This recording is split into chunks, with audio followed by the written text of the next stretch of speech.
We'll have to confirm that momentarily. Yes, Mataji. It's showing over here. And maybe that is what is right? And my cell phone also says something to that extent. We are very much live here.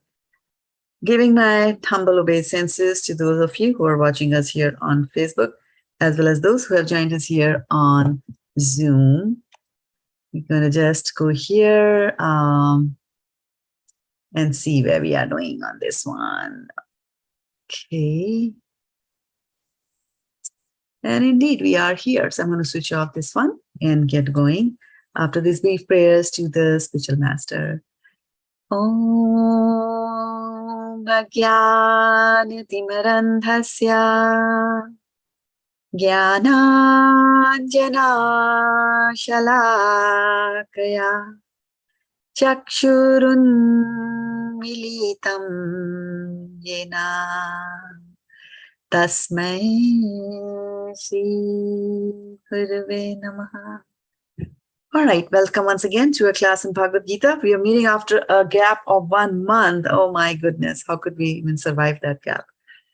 But let's see, where are we? Do we remember what we were doing before we text kind of 27 or 28? We're going to do 4.27 or 28. Well, yeah, 4.27 for 500 points to you.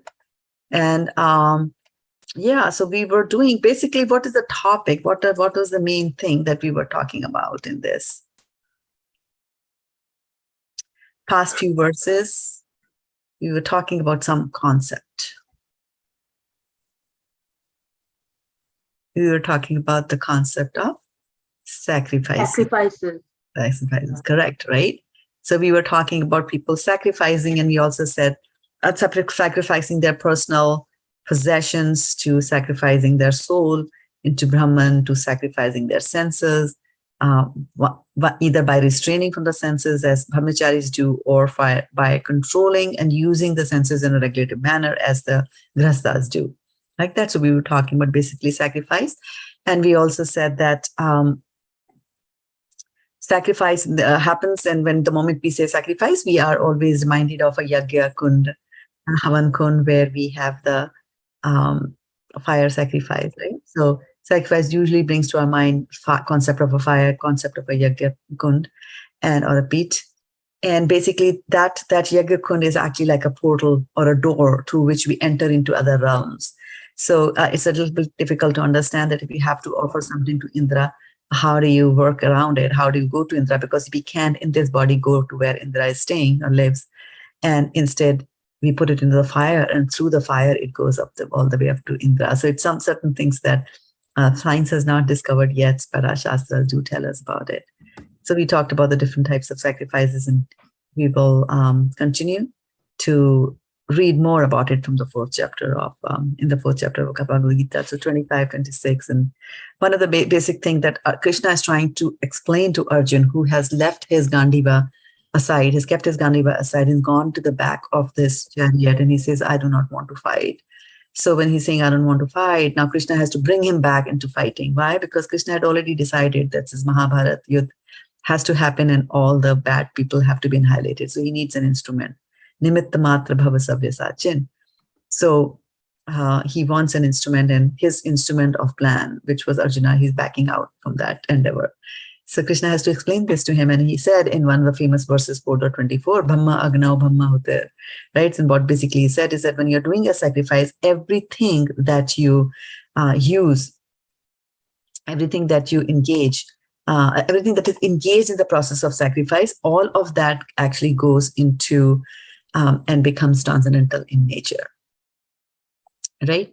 And so whether it's a ghee that you offer, whether the person who's offering it, whether the ladle that is being offered, and that is why when we are at home and when we use a plate to offer food to the Lord, or we use a diya, or we use a matchbox, or we use a bottle of ghee, we don't use it for other purposes. We set it aside, right? So like we don't eat in the same plate in which we offer food to the Lord.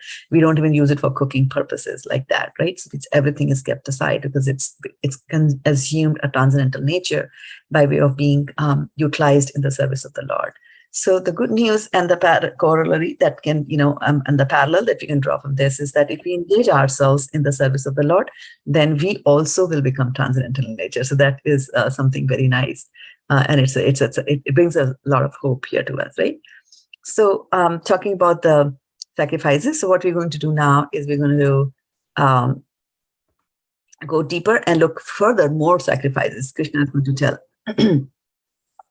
to tell Arjun about more of those, right? So let's go there into verse number chapter 4 and verse number 27, which is what we're going to do today. So here, like I said, in the last two verses, which happened way back in August, so we were talking about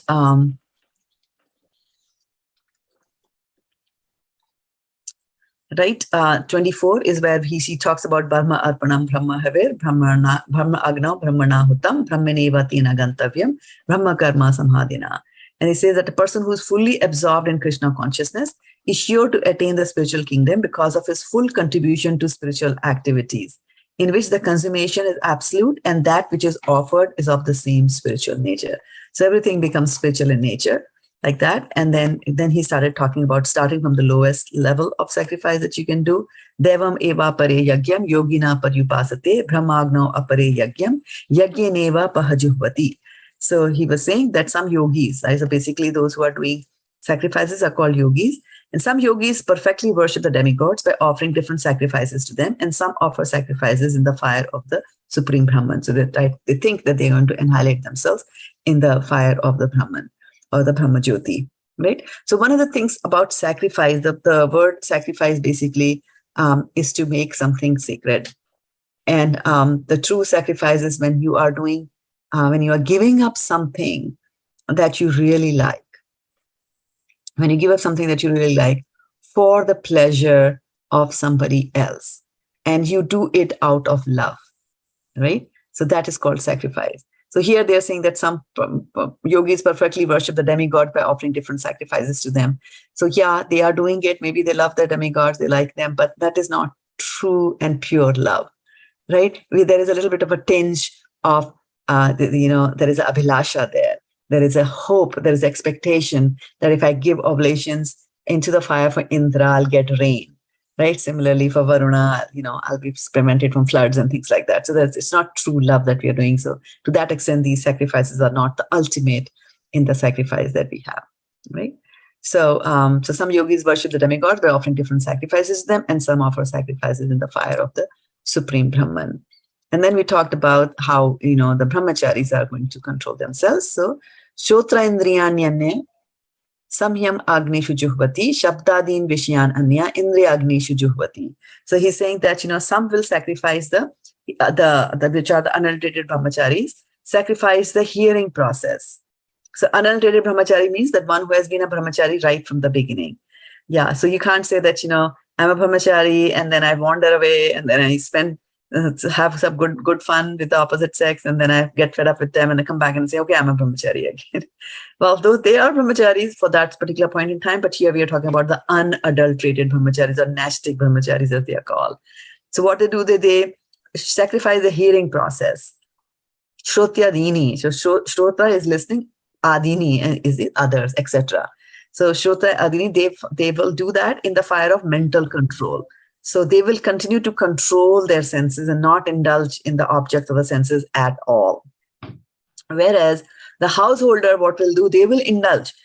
They will indulge in the object of the senses, but in a very controlled manner. So a householder will have a wife, he will enjoy his wife or enjoy the husband, like that. But they'll do it in a controlled manner, following the 4 regulative principles. Like that, right? So that brings us now to our verse from today, which is 4.27. And let's look and see what 4.27 is saying. So Krishna is continuing on with the various types of sacrifices. Sarvani indriyani karmani prana karmani chapare atma samyama yogagno juhvati jnana dipite. Sarvani indriya karmani prana karmani chapare atma samyama yogagno juhvati jnana dipite.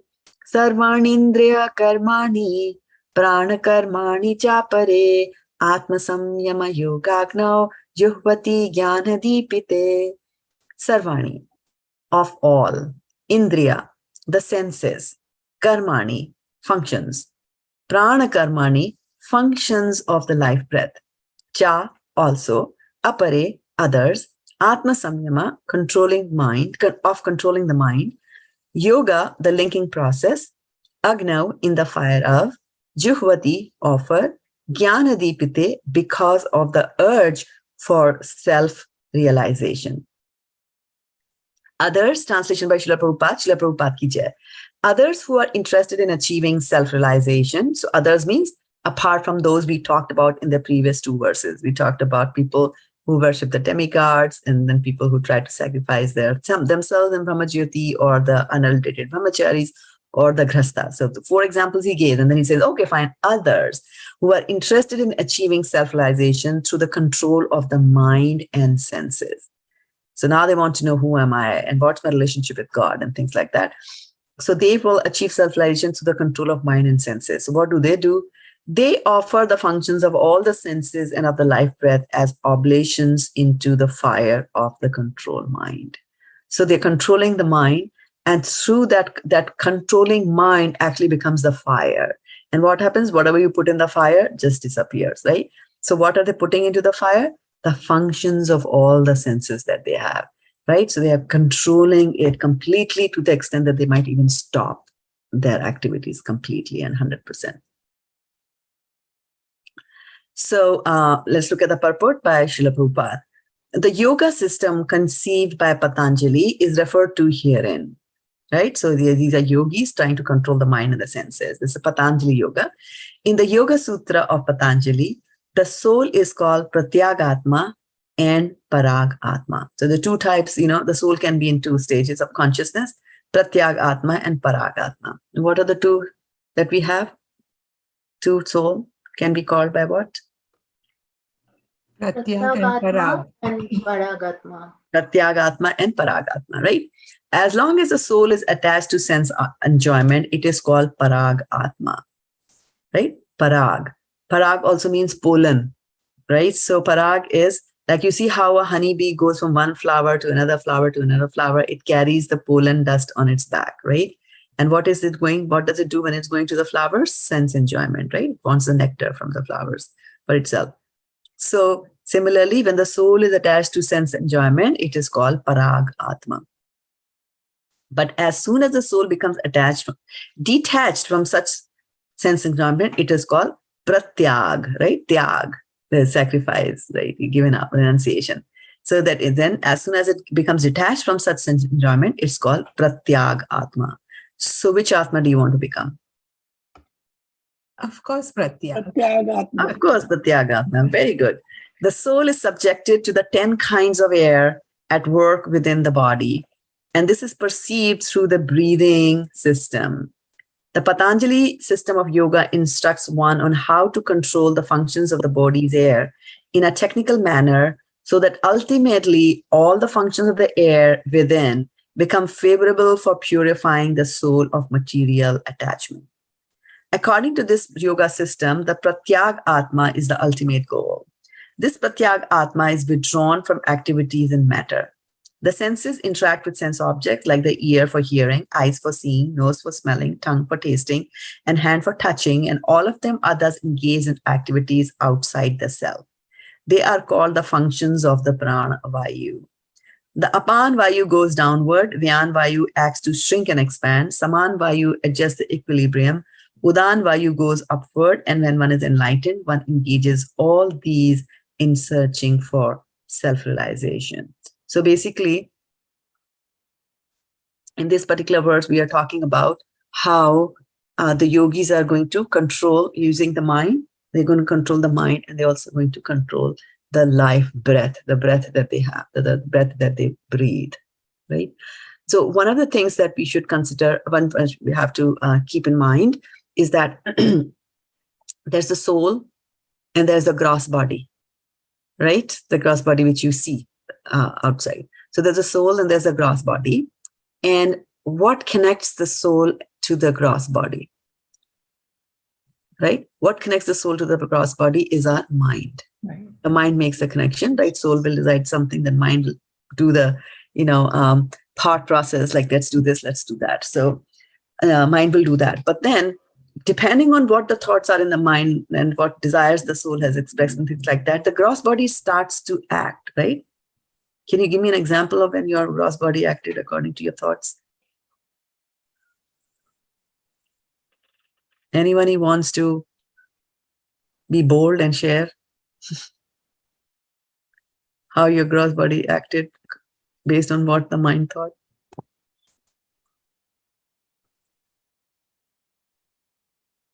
Nothing? Okay, when you get up in the morning, what do you think first thing? Mataji, Hare Krishna, Mataji, you see, every action, actually, whatever we do, it mind only tells us to do it, and we do it. Exactly. Whether it is a good or bad, but it is a mind only which The mind only directs tells us. you, right. That's why I said that the first thing that you do when you get up in the morning, bed is that you will say, okay, I want to get out of the bed, right? Or let me switch off the alarm, or let me say Hare Krishna, right? So the thought is there, and when you say Hare Krishna, the mouth opens, right? Hare Krishna, the mouth is opening, right? So somehow the thought process in the mind is getting translated into actions in the body. Or you'll swing your legs and you will get out of the bed, right? So you'll do that. So now what is it that connects? What is it that connects the mind to the body? What connects the mind, right? So the soul is connected to the body through the mind, okay? So here is the soul, here is the mind, here is the body, right? So soul gets connected to the body through the mind, right? Now, what connects the mind to the body? So there has to be something in between, okay? That which connects the body is senses. What is the body, right? Sharira vidya jal, jodindriya tahikal, jive fele vishaya sagure. What is this? A network of senses. That's what the gross body is. Gross body is senses. Your jnanendriyas and your karmendriyas, they together make up your gross body, right? So, but between the gross body and the mind is what the connection is maintained by what is called as the prana vayu. Right? That is the prana vayu. Okay? So, a couple of things about the prana vayu is that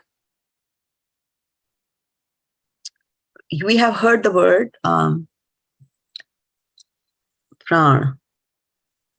Right? Tell me, in what context have you heard the word prana in your life? Apart from the Hindi film villain Prana. Other than that, who else? Where else do you use the word? The actor Prana. That's, she said besides that. Because at that time of State Mataji, everyone we heard that everyone told that pran vayu nikal gaya or something. Pran pakheru ud gaya. Yeah. Prana has left, right? Or they say pran hi nahi, body mein there is no prana in the body, right? There's no prana in the body, right? And sometimes we, when we are giving a lot of respect to others, right? For example, you might say, jokingly tell your manager that, hey, you control my salary, right? Which is the truth, right? So he's the nath of your salary. But then who is the nath of your prana? Who is your prana? Right? So use God, right? So that's the other extreme, from somebody controlling your salary to the other extreme, that one who controls your prana itself, right? So prananath, like that. And yeah, so let's look at some occurrences of the word prana. Of course, it is appearing here in this, but I was just having some fun. I said, okay, let's look at some of these thing, and let me bring up a verse. And when I bring up this verse, then somebody's going to be very happy. So let me share my screen here. And the verse coming up here is verse number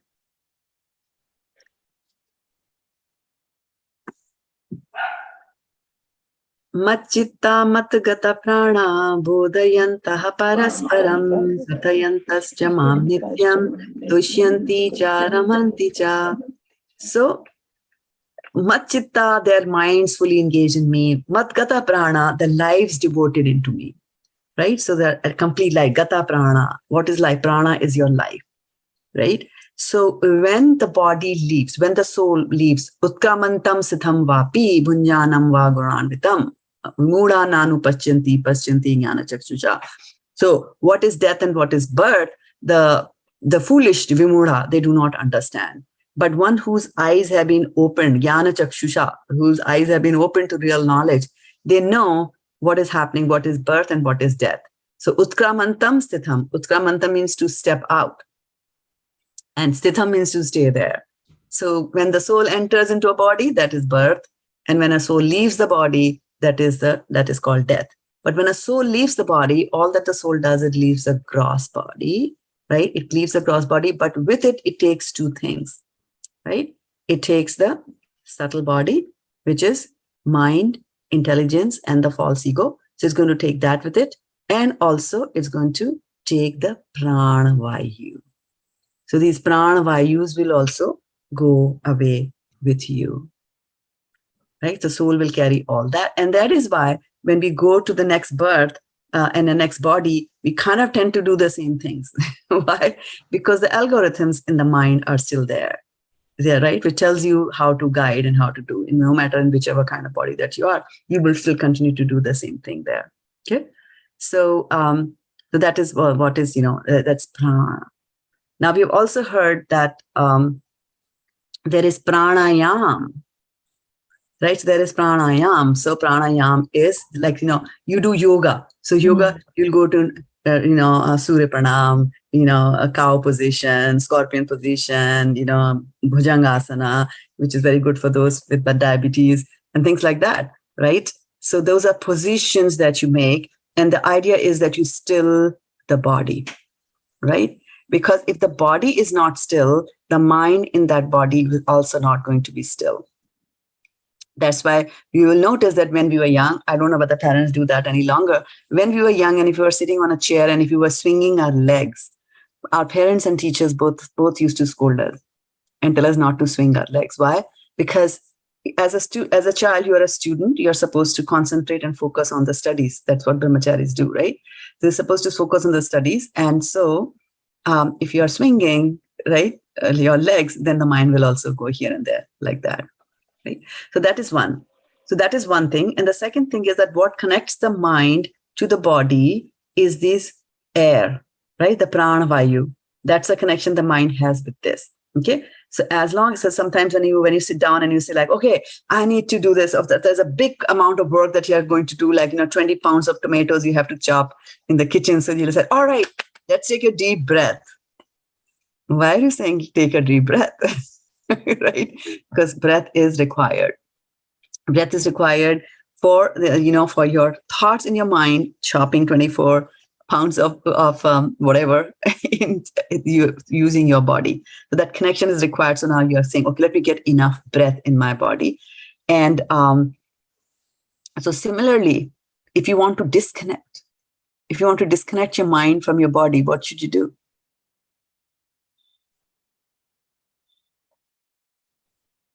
The opposite, right? If you want to do something real good with your body, you say, let's take a deep breath, right? If you don't want your mind to be connected with your body, what will you do? Stop breathing. Stop breathing. Exactly. You'll stop breathing, right? And this is what today's verse is saying, that, they will control the breathing process. And so then what happens is that because breathing is a basic necessity, the mind needs, if you stop breathing, the mind cannot think. The mind needs that, as a fuel, right? So what happens is the mind is going here and there, right? Oh, I want to eat gulab jamun, I want to eat an ice cream and things like that. You stop breathing at that time. Try that tonight at midnight. So when the mind goes here and there, if you stop breathing, then the very basic thing that the mind needs, which is the life air, which is the prana that you're breathing, right? So when that prana is stopped, then one of the basic necessities of the mind is stopped. Right? For example, if two people are fighting And they're fighting about like, you don't respect me properly, you don't give me attention, you don't love me and things like that. And suddenly, an aeroplane comes and drops a bomb outside their room. They're immediately going to stop fighting, right? And then both of them together might run for some shelter, right? Because one of the basic needs is there for survival, right? You need this body. That need was being taken away. So you stop doing whatever you're doing at that time. Similarly, for the mind, if you want to stop the mind from doing whatever it is doing, you cut off that connection. That is the air that the mind gets. So you stop doing that. So yogis will do that. In order to control the mind, they will stop their breathing process. They'll stop breathing. And we'll talk about that a little later. Like that. So we have to remember that pranayam basically is to control learn how to breathe properly in a way that the mind stays in a better consciousness, right? And not, when you're angry, what happens to your breathing? What happens to your nostrils when you're angry? They puff up. Starts breathing very fast. You start breathing very fast as well, right? Yeah. Like that, right? So why? Because the prana, you need a particular kind of prana to perform a particular kind of an activity, right? So I have an interesting PowerPoint with me, and I hope I still have it here. Yes, I do. Okay. So let's just get going. Actually, up until now, most of you would have heard about 5 types of pranavayu, right? In Bhagavad-gita also, pran, apan, vayan, saman, udan, like that, right? We memorized it from 2nd chapter of Bhagavad-gita. But there are actually 10 kinds of primary life air. And it is very interesting to know that our whole body operates because of the air that is there in the body. It's a very interesting thing to note. So Sutapa, for your body to operate, what would you need? The most? Air. You need the air the most, right? So this pranavayu is important, and it's a pranavayu. Through the pranavayu, you will perform the functions of the body. And that is why when the pranavayu leaves the body, what does the body do?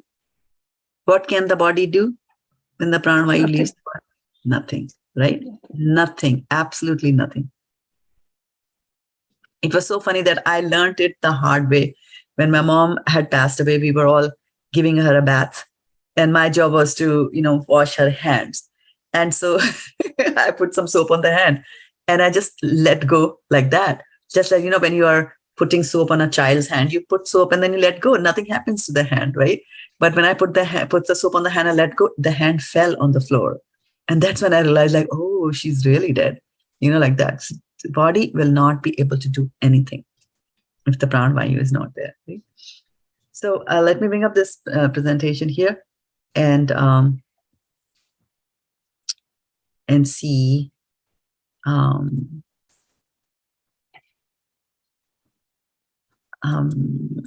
Trying to share. Okay, here, share the screen and yeah. Please confirm that you can see this nice little thing. Yes. Okay. All right. So this is of course, from the Srimad Bhagavatam, 3rd canto, 6th chapter, verse number 9, where they're talking about the 10 kinds of airs, primary 10 kinds of air. And they're saying that the movements of the body are first generated from the heart.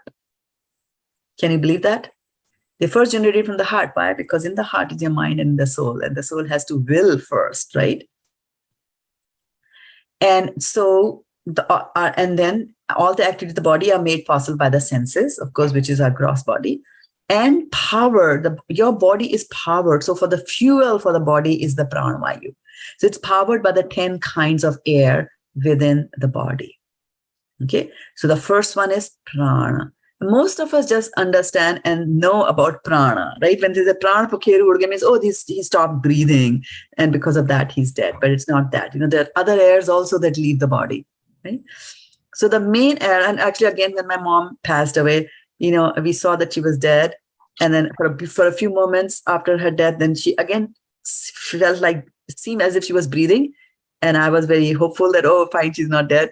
But then somebody next to me, wiser and more experienced, he said, no, it always happens like that at the time of death. And then she let out a very deep breath so that you can know that the lungs were completely emptied, right? Gone. The prana, you could see it, or you could, hear it leaving the body. So the main air passing through the nose of breathing is called prana, right? So there's incoming and then there's outgoing, but it is the prana vayu. So that's one, right? The air which passes through the rectum as evacuated bodily air is called apan, right? So there's prana and there is apan. The air that adjusts the food stuff within the stomach. So we see that then, you kind of start eating something a lot. And sometimes when you eat very fast, then you get pain in your stomach, right? Adjusting too much of a dried food you eat, then there is pain in the stomach, but the food is going and hitting the walls. And then after some time, somehow it gets adjusted and somehow the pain goes away after a few seconds. What is happening inside there, right? So that is the saman vayu. Maintains the equilibrium. If there is imbalance inside, it'll maintain all that. So there is air inside our body also. So within the stomach, and which sometimes, can come out as belching because it's trying to adjust the food inside it. As belching, it'll just come out. So that air is called saman. So pran, apan, and saman, the three. Right? And then let's see. Then the air that passes through the throat. There's air that passes the throat, and the stoppage of which constitutes suffocation is called udan air. Right? So if somebody constricts the throat, they will die. And that's what they do. They stop the passage of the udan when they are hanging somebody till death or committing suicide or whatever, right? So that's the air. Okay. The total air which circulates throughout the entire body. So there is air circulating throughout our entire body, in the hands, in the legs, everywhere, as you can see. So that air is the Vayan air. Okay. So then let's look at the next one. So then the air which facilitates the opening of the eyes, mouth, etc. is called Naga air, right? So we take it so naturally that get up in the morning, you open your eyes. So then what is it that is making your eyelids to go up, right? They were closed. What is it that is moving your eyelids up there? We think it's me, I'm moving it, but actually there is an air that moves your eyelids up and brings it down again, right? So that air is called as Naga air. Then there is air which increases the appetite, is called Krikara air, right? So we see that in the famous verse from Bhagavad-gita, Pran apana samayukta pachamyannam chaturvidham, right? So pran and apan, they mix together and then they help in the digestion. So sometimes when the digestive fire is not acting very nicely, and what do you do to increase the fire? You fan it, right? You give it some air. So similarly, these two air, right? The prana and apan, they will mix with the food, and then the air which increases the appetite. So this kirkara air will fan the fire of digestion also inside us. And when the digestion is not going good, the person says, I'm not hungry. I don't want to eat. I'm not hungry. So when people say that, I'm not hungry, they start suspecting the stomach that, something is wrong over there and appetite is gone. So let's see what's happening there. Right? So interestingly, in the allopathic system of medicine, we say when a person falls sick, we say, okay, the germs have come, and so now we have to take medicine to counteract the germs which are attacking the body, right? A virus or a bacteria or whatever, right? But according to the Ayurveda system of medicine, germs are always there in the body, right? Which is true. Germs will always be there because there are germs in the air, right? How can you avoid? So germs are always there in the body. And the reason you fall sick is when the balance between kapha, pitta and vata, this balance gets, of mucus, bile and the air that are flowing. When that balance is out of gear, then corresponding to the imbalance that is there, you will get a corresponding type of a disease. So Ayurveda thinks like that. And so again, the air which increases the appetite is called krika air. The air which helps contraction is called the kurma air. So contractions happen at different places in the body, right? So there is contraction in the womb and the child is going out, right? So, and it's all very nicely maintained, right? At the end of 9 months and 10 days, these airs will start acting and they'll push the baby out. It's also known as, in English, it's known as air of parfaction, that pushes the body. Similarly, our intestines contract, right? For our bowel movements. So the intestines are constantly contracting and pushing the bowels out and of our body. So why will our intestine contract like that, right? There is air. There's an air that makes it to contract. So that air is known as the kurma air, right? So, and then the remaining two airs that we have, the air which helps us in relaxation by opening the mouth wide, like in yawning, right, is called Devadatta. And the air which helps sustenance is called Dhananjaya air. So these are 10 types of air that are there in the body. And basically, we saw a little while ago, let me just bring it up here. Here, the total air which circulates throughout the entire body is called the Vayan air, right? So we saw the air of Parfachan, which pushes the fetus out, right? But then there is this Vayan air. And the fact that you're able to raise your hand, the fact that you're able to bend your hand, you bend your finger, do anything, raise your eyebrows, all this is happening through the air system that is there in our body. It's very, very interesting. And something very interesting is that when we read the Srimad Bhagavatam, where in the 5th canto, they talk about movement of the sun. So there's movement. And here we are talking about that movement of the body is happening because of the pranavayu, because of the airs, different types of airs you have. Because of that, the body is moving. Things in the body are moving. I'm able to move my eyes, my eyelids, my mouth, whatever I need to move, right? So air is making it happen, right? Now, when it comes to movement of the celestial bodies, there are planets that are moving, right? The sun is moving. So how do they move? The science explains that through centripetal force, everybody attracts each and every body. They distribute this, they distribute that, and they finally say everybody's attracted. And it is like that. Shastras go and define that, they go a little bit further and they actually say that no. If you read the Bhagavatam, it says the sun actually moves around in this universe and it is pulled. So how does the sun move? It's a very beautiful, you just have to close your eyes every morning and imagine how this sunrise is happening, right? So sun rises when the sun is on your side of the world, right? Sun has moving and it's come towards your side. And of course, which is contrary to what the science says. They say, earth moves and the sun doesn't move, but according to the Shastras, both of them move. And so in the morning, when you are seeing the sun, actually what is happening is that throughout the universe, the sun actually is driven by the sun god, right? Surya Devta or Surya Narayan, right? So Surya Narayan actually sits on a chariot which has got only one wheel, right?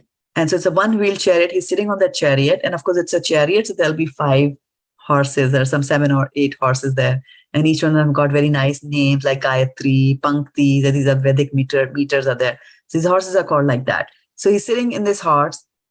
He's sitting on his chariot. And then the sun is also there in that chariot. So you can imagine how big that chariot is going to be because we know the size of the sun, right? So it is such a big chariot. On that, the sun god is sitting.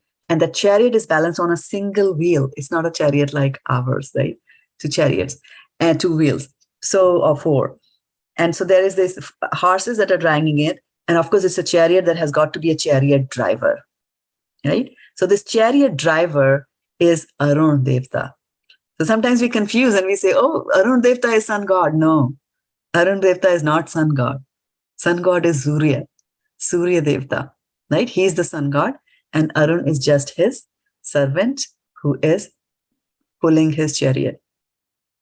And the interesting thing is that if this is Arun pulling the chariot and the horses are there, he's pulling the chariot and the sun god is sitting in the back. So although he is driving the chariot, but he's constantly turning his head towards the left and he's looking at the sun god like that. He's admiring his master, right? How the horses go, don't fall off here and there. It is our good luck they don't do that, right? Because we really want the sun to be in its orbit. And then a very interesting thing is that right in front of the horses, there are 60,000 thumb-sized little creatures, little human form of people. They are known as Vahalikas. And so they are facing the sun god and they are singing his praises. So they kind of walk in the backward direction. They are singing like that. And then the sun god is moving. So there's this chariot that the sun is sitting on with the sun god, and it is moving all over around the universe.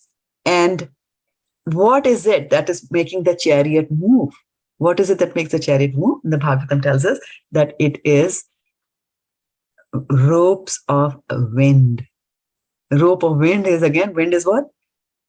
Vayu, right? So even the movements of the sun, what to talk of the movements within our body, even those are controlled by this air. Even those are controlled by the air. And it's a very interesting thing, and I will bring up a pastime from our Srimad Bhagavatam to go a little bit deeper into that, right? But basically, pranavayu is used to control the mind. Controlling the pranavayu will help you control the mind also, and help you be disconnected from the body and all the enjoyments that are there in this body, which is basically from a parag atma, you should go and become a pratyag atma. Pratyag atma. That you're not, and basically that is what it is, right? If you indulge, then you will continue to be there. And then, and the purpose of the sacrifice is that you will give up some of your bodily enjoyments for a higher cause, right? I want to find God. I want to be self-enlightened, right? Like that. So we'll do that. So let's see.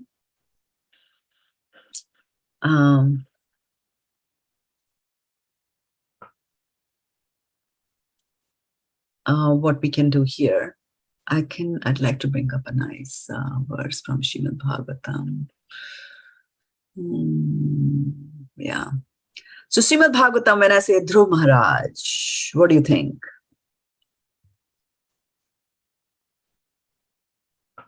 You think nothing? I'm sure you think something. What's the story of Dhruv?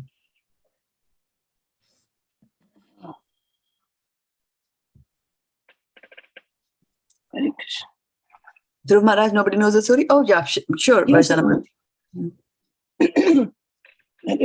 Maharaj,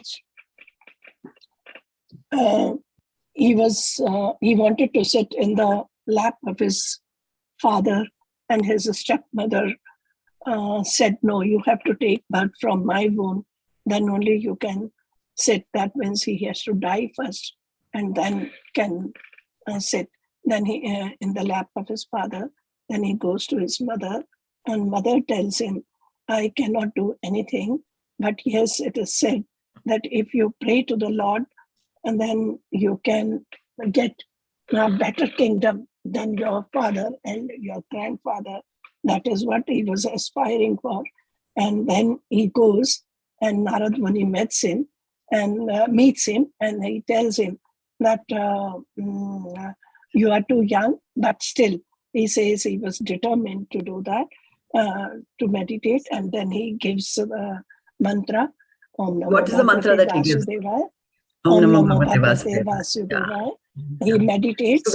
We'll stop here. We will stop here now, because I want to go into the details of what happens after that.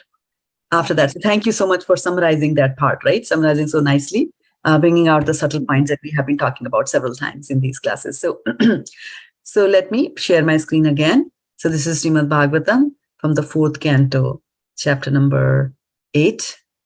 So whatever Varshana Mataji said was from the first 71 verses of the chapter, and now continuing on.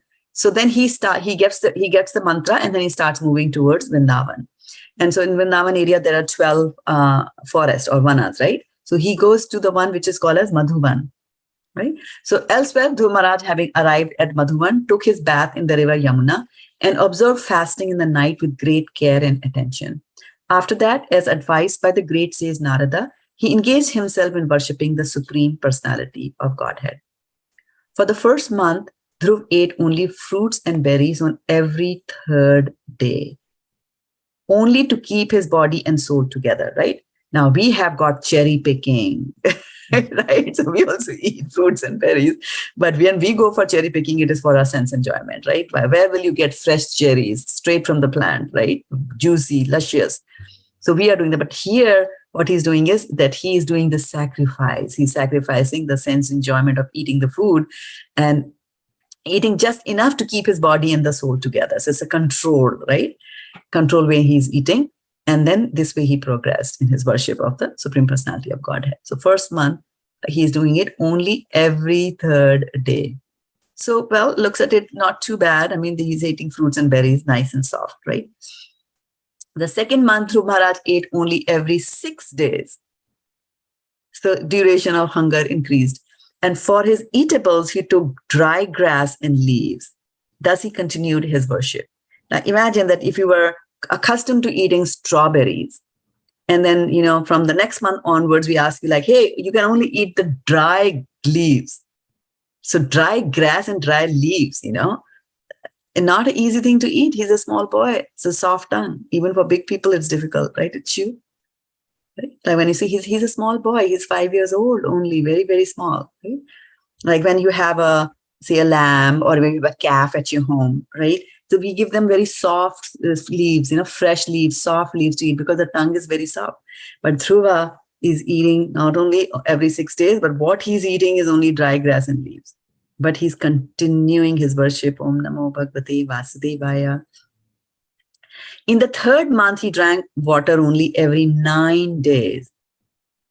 Thus, he remained completely in trance and worshipped the Supreme Personality of Godhead, who's adored by select verses.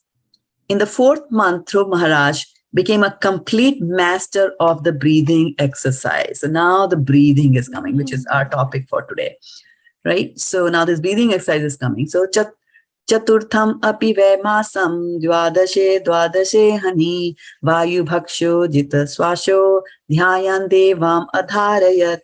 So in the fourth month, Dhruv Maharaj became a complete master of the breathing exercise, and then he inhaled air only every 12th day. Can we do that? Can we hold our breath for 12 seconds? No. He is doing it every 12th day. In this way, he became completely fixed in his positions. You can imagine the mind needs air to function, and he has stopped that. He's not giving mind enough air. So instead of thinking here, there, and there, it's easy for the mind to focus on one thing only, like Supreme Personality of Godhead. Right? So he's doing that. And this is on the 12th day. Panchame masya anuprapte jita shwasho nripatmajaha dhyayan brahma padaikena tasthasto sthanur ivachalaha. By the 5th month, Maharaj Dhruv, the son of the king, had controlled his breathing so perfectly that he was able to stand on only one leg, just as a column stands without motion, and concentrate his mind fully on the Parabrahma. Right? So, you try this exercise at home. You try to stand on one leg and breathe also at the same time. It'll be very difficult for you. But if you stop your breath, you'll be able to do that a little bit. Right? So, and you might also want to close your eyes. If you open your eyes, then you'll be falling here and there because senses are getting engaged here and there. Mind is going here and there. The mind has to be controlled. So it's vice versa. Mind controls the body, body controls the mind. Sarvato mana akrishya hridi bhutendriya sayam dhyayan bhagavato rupam nadrakshit kinchana param. He completely controlled his senses and their objects, and in this way he fixed his mind without diversion to anything else upon the form of the Supreme Personality of Godhead. Purport by Srila Prabhupada. The yogic principles of meditation are clearly explained here. One has to fix one's mind upon the form of the Supreme God, Personality of Godhead, without diversion to any other objective. It is not that one can meditate or concentrate on the impersonal objective. To try to do so is simply a waste of time, for it is unnecessarily troublesome, as explained in the Bhagavad-gita. So continuing on with Dhruv Maharaj's austerities.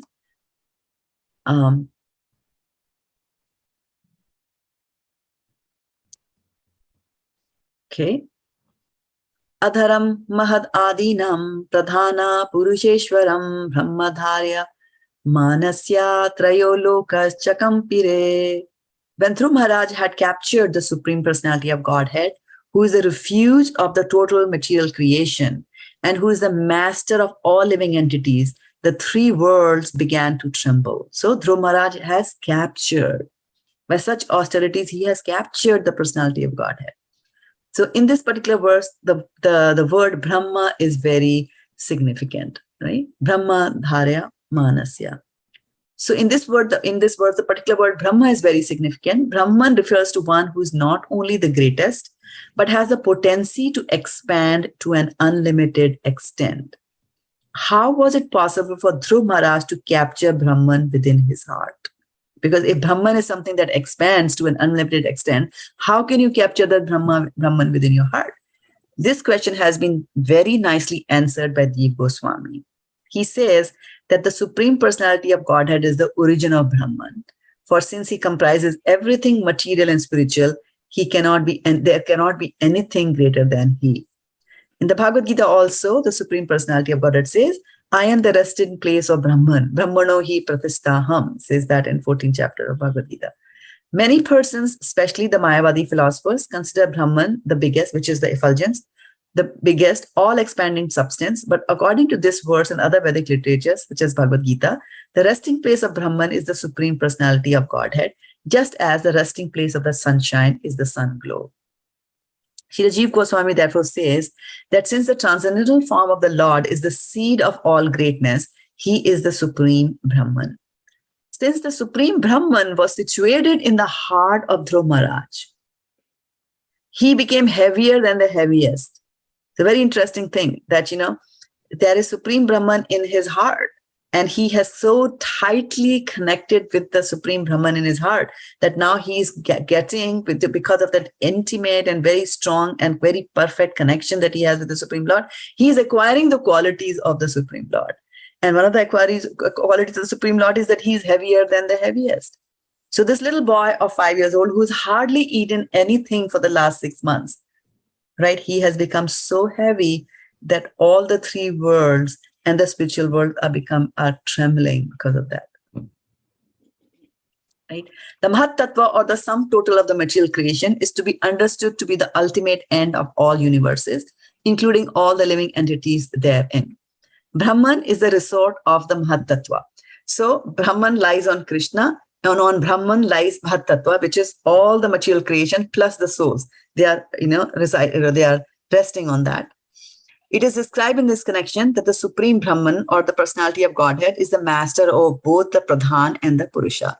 What is Pradhan? Pradhan means the subtle matter, such as ether, air, mind, intelligence, all that is Pradhan. Purusha means the sparking living entities, which is the soul, which is us, who are entangled in that subtle material existence. These may also be described as Para Prakriti and Apara Prakriti, as stated in the Bhagavad-gita.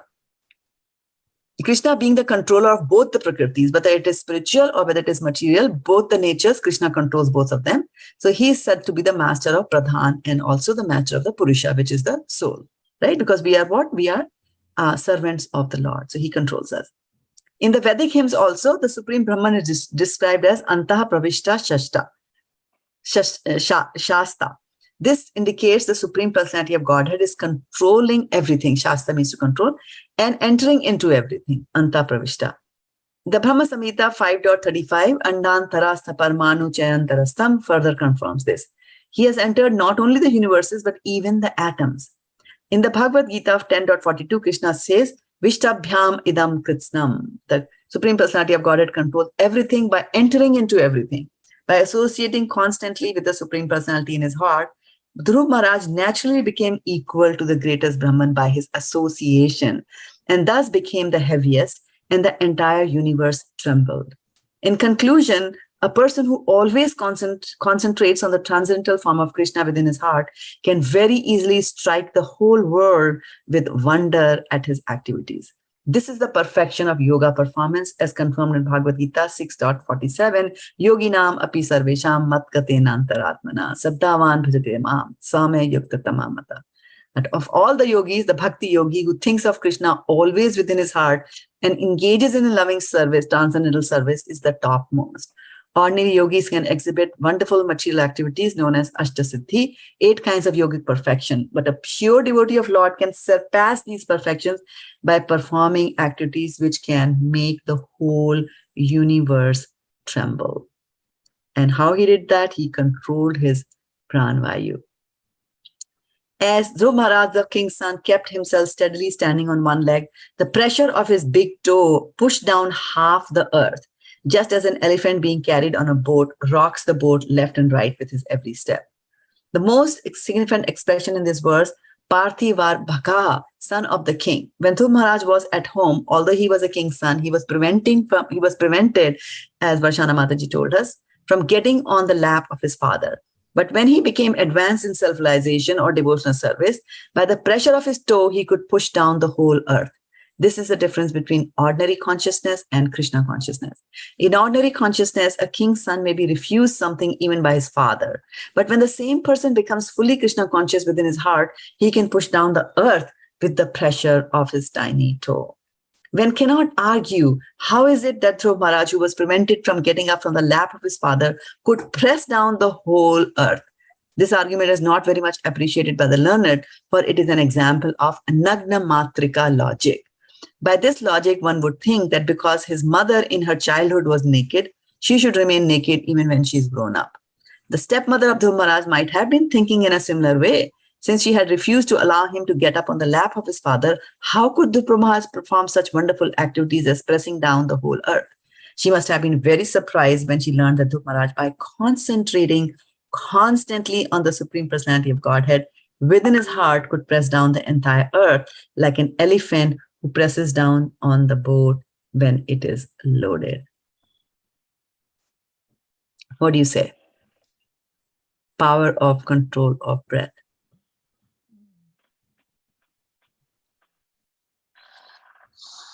Difficult to do? Yes, very difficult. Very difficult to do, yeah. But possible?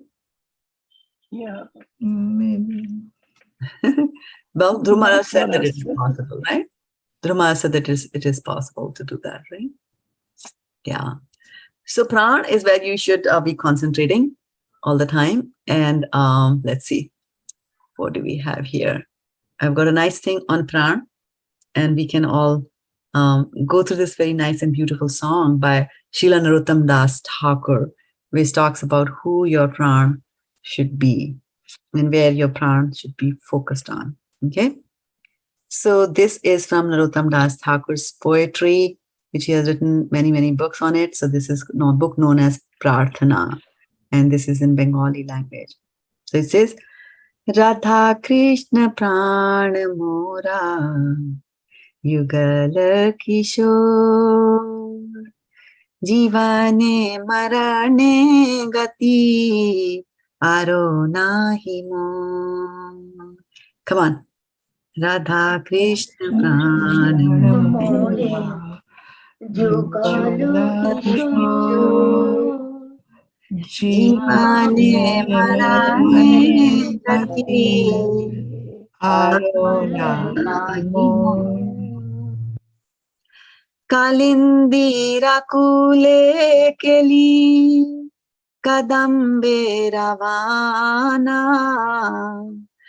Ratana Bedira Upar Bhusha Bodvijana Kalandira Kili Kadambe Ravana Ratana Bedira Upar Bhusha Bodvijana Shama Gauri Ange Dibo Chandane Ragandha Chamara Dhulabo Kabe Heri Mukha Chandra Shama Gauri Ange Dibo Chandane Ragandha Chamara Dhulabo Kabe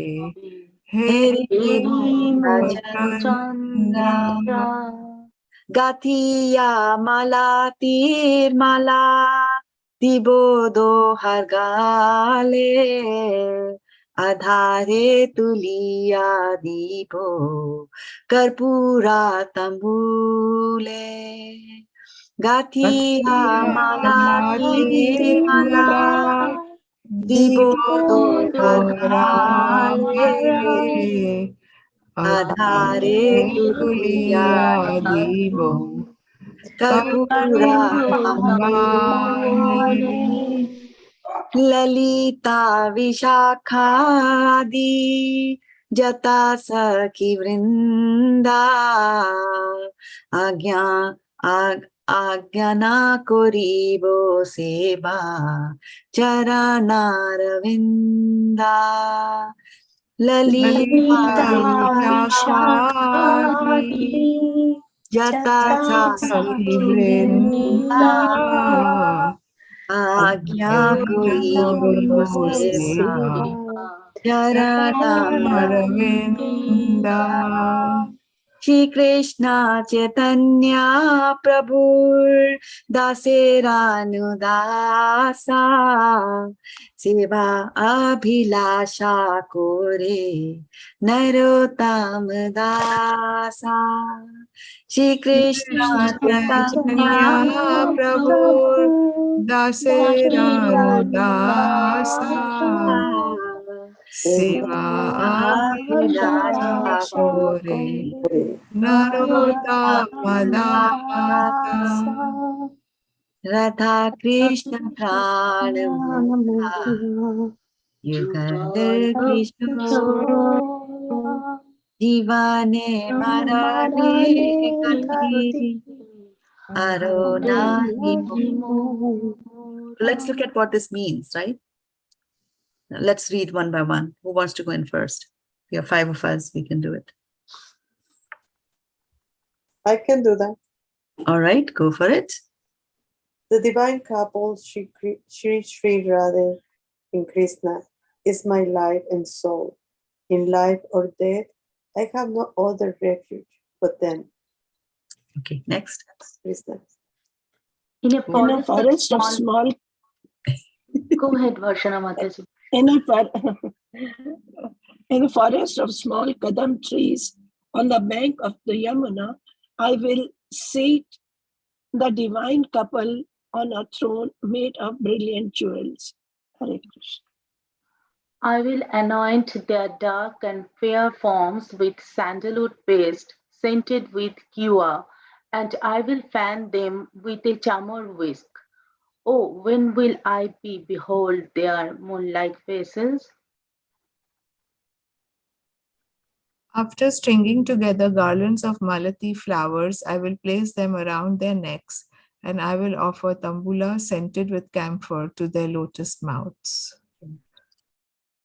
With the permission of all the Sakhis, headed by Lalita and Vishakha, I will serve the lotus feet of Radha and Krishna. Narottam Das, is somebody there remaining to read? Yeah, can I read? Go ahead, read. Yeah, somehow my console shows only 5. Go ahead.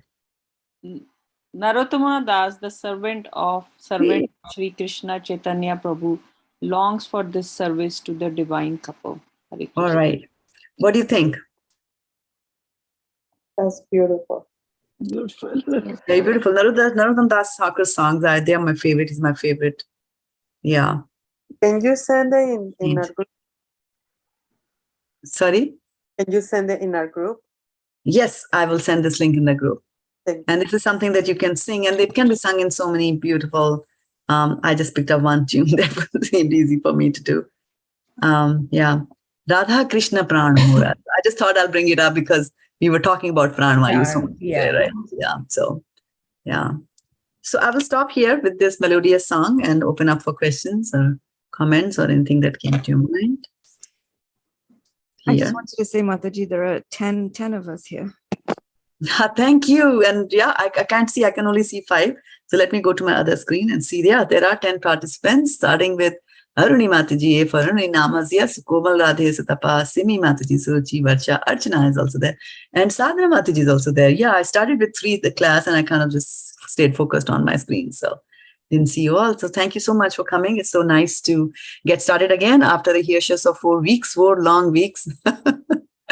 And but they were well spent, right? Krishna Janmashtami celebrations, Radha Ashtami, and then Vyasa Puja, and now we are here. Yeah, the 4th week. And so open up for questions.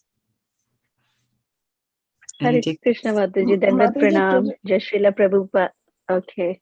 Vaishana Mataji, you are saying something? No, Archana, please go ahead.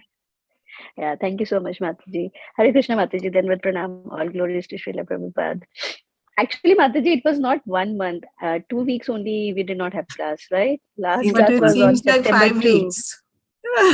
Yeah, but it feels like more than a month, actually. That's so true, Yeah. Superman Mataji.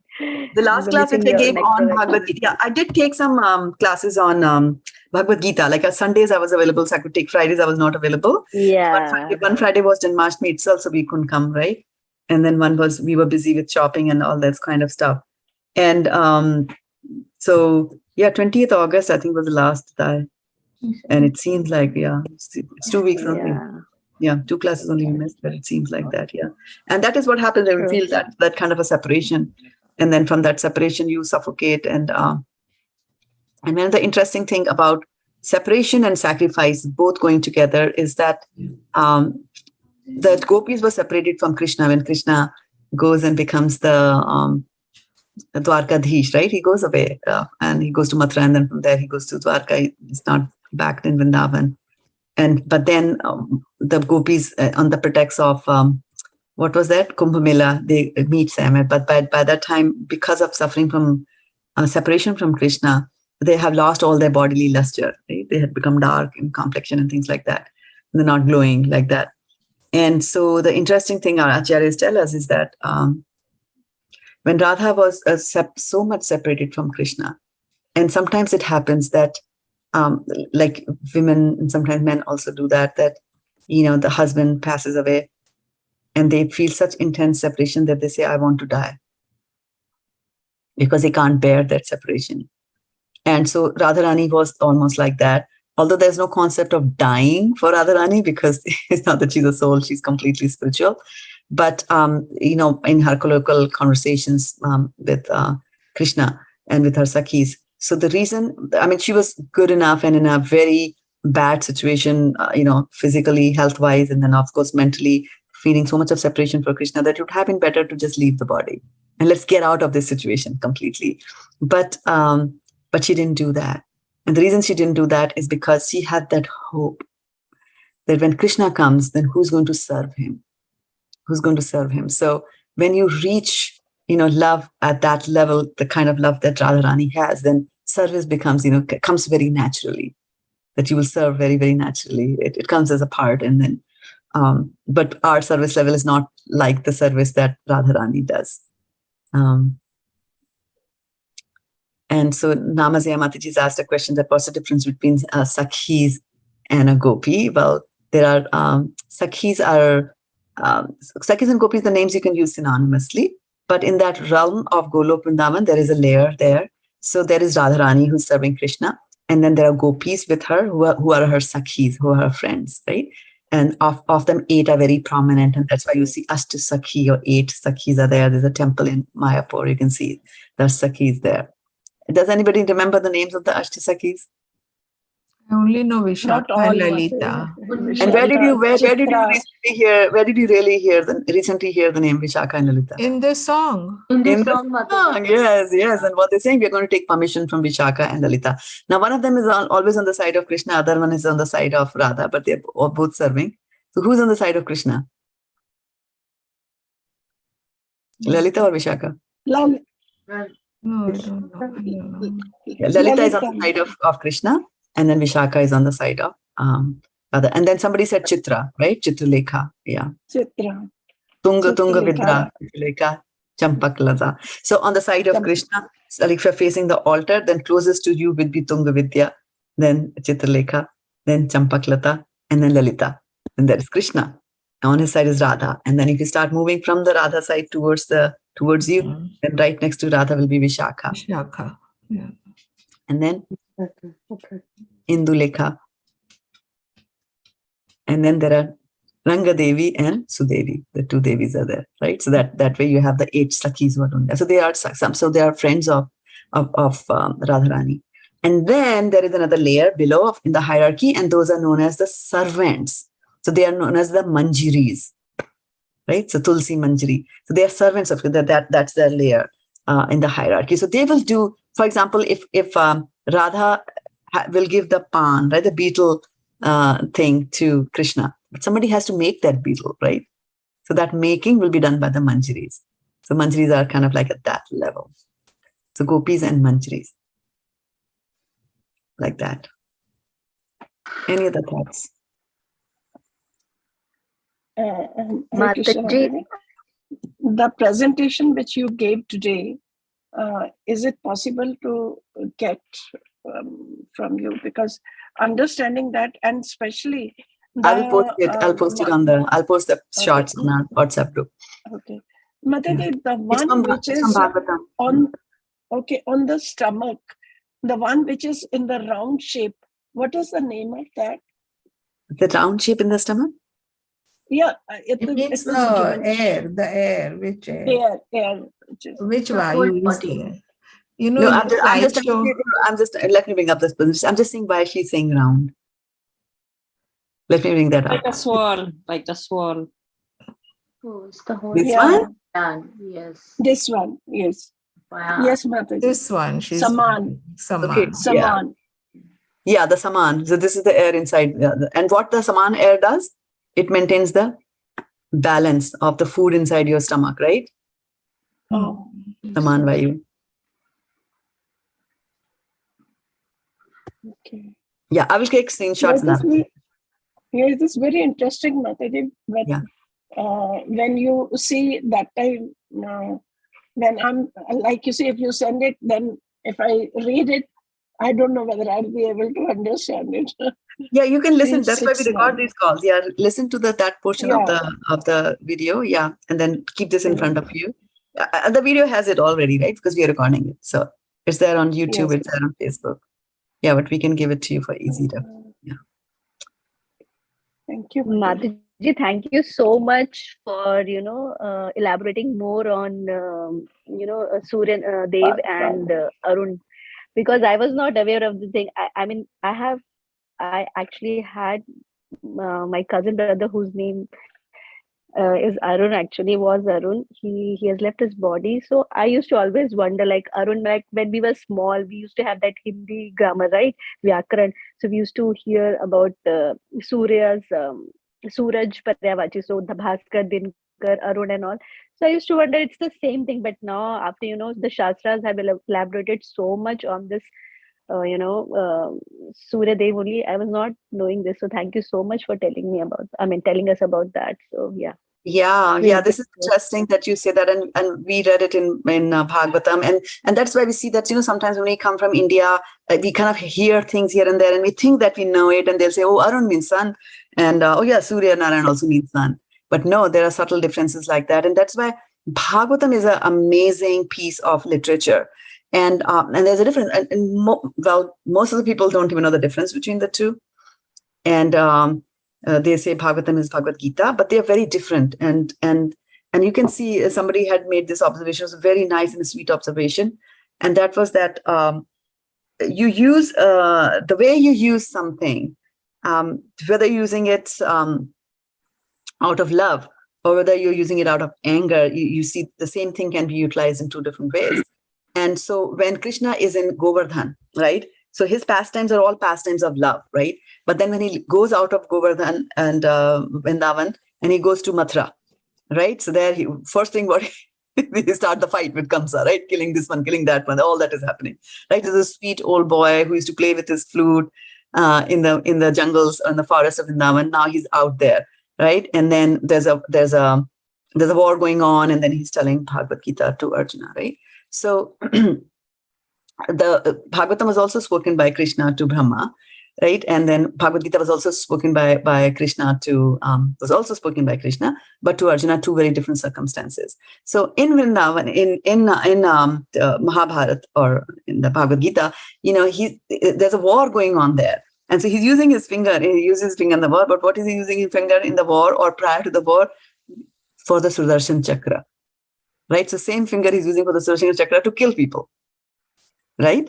So, and then when he is in Govardhan, he uses his finger to do what? Save people.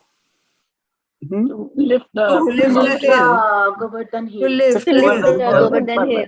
Right. So he's trying to save his beloved people, right? So love is always so much more stronger and so much more beautiful than just that. I think there was a question, Namazi, I wanted to ask, or was it an old hand that was raised, Namazi Mataji? I just want to make a comment. Okay. It is just incredible. Every time I take your class, I feel very stupid and ignorant because every time you teach is something new. And besides that, I mean, I coming from a country where we don't talk about these things. So when you're talking like right now, I was like in shock because I'm thinking, this is incredible. I mean, this knowledge is just amazing. Thank you. I'm sorry. I just want to make that comment. No, it is amazing. And like, let me tell you that I share that feeling of feeling stupid when I read the Shastras. And the more you read, the more you know that how much you don't know. I mean, just look at the song that Narottam Das Thakur said. We can't even sit down and write a song. Yeah. So it is like that. So what I was trying to say here was that, so the Srimad Bhagavatam, it's, really is based on love like that, right? It's not a war. It's not a philosophy. It's application of that written purely out of love for Krishna. And that is why, for us who are from India, it's really sad that we don't know that there is something known as Bhagavatam. Most of us don't know that. Most of us haven't read it or won't make time to read it. But it is important because Bhagavatam tells you so many things. Who thought about 10 types of air, right? And I was talking to a research scholar who did his research from Stanford University. And he was saying that, for when they are doing research, so they are out to prove something, right? So in order to prove something, then that thing has to happen many times. Right? For example, if I have to prove that sun rises in the east, then the sun has to rise in the east many times, right? Almost every day, like that, right? So that is one thing. And then again, for them to justify that theory, if that one theory is applicable to multiple places, then there is a stronger chance that they will be able to defend their thesis when they are presenting for the PhD, right? So he said that, in the Bhagavatam, look at that. So there is air in the Bhagavad-gita. It says pachame annam chaturvidam, right? So pan apan samayukta. So this means that your air is used for digestion. And now we just read from the Bhagavatam that there are 10 kinds of air. And now you realize, like, oh my goodness, when a child is being born, there is air involved. When my eyelids are blinking, there is air involved. When my mouth opens to speak, there is constantly air. Oh, why does my mouth open? Because there's some air that is pushing the lips apart and things like that. So we are explaining these things, digestion, all the way from digestion to movement inside the body, right? Micro, all the way to macroscopic, where we are saying that the planets also move because of the air, right? So that's constant thing is air. So then that kind of a theory, should be accepted more than for what the modern science says is like a digestion happens because of something, and eyelids will blink because of something else, and the planets will move because of something else. It's difficult to defend those kind of stories. But when you see the same thing happening everywhere, then, it's more chance that that the theory will be accepted. So our Bhagavatam has got fantastic, amazing insights into so many aspects of life. And when Sanjay heard the Bhagavad-gita, which is not Bhagavatam, just the Bhagavad-gita, which had Krishna speaking, and then he says, Rajan samsmritya. When I just recall this wonderful conversation, my hair stand on hand, and I'm just super, super excited. So this is what our Vedic literature is, Namasya. And so we should just feel so fortunate that Srila Prabhupada translated that into English for us so that we could understand. I could have never understood all the Sanskrit which is there on my own. So, Srila Prabhupada ki jai. Jai. Okay, should we call it a day? Yeah. So, Tapa, you're not going late today? Yes, Mataji, 10 more minutes, or maybe I was planning to. Yeah. Okay. It's so nice to get back into the routine, Shraddha Mataji. I am attending after almost 4 or 5 weeks. That's why. That is so true. Yeah. Yeah, it's important to get back into the rhythm of things. Yeah. Thank Fantastic. you. All right. Thank you for joining us here. Thank you, everybody, you for so joining much, us Mataji. on the Facebook. And we will meet Thank you again so on much. Sunday. Sunday Thank you morning. so much, Mataji, Shashi, and Thank you. Vanchikalpatarubhyasya kripasindhubhyesha patitanam palibhyo vaishnavebhyo namaha. Premanande. Hari Hari Bol. Hari Hari Bol, Hari Bol. Very well. Dandavat pranam. Hari Hari Bol. Then with pranams to everyone.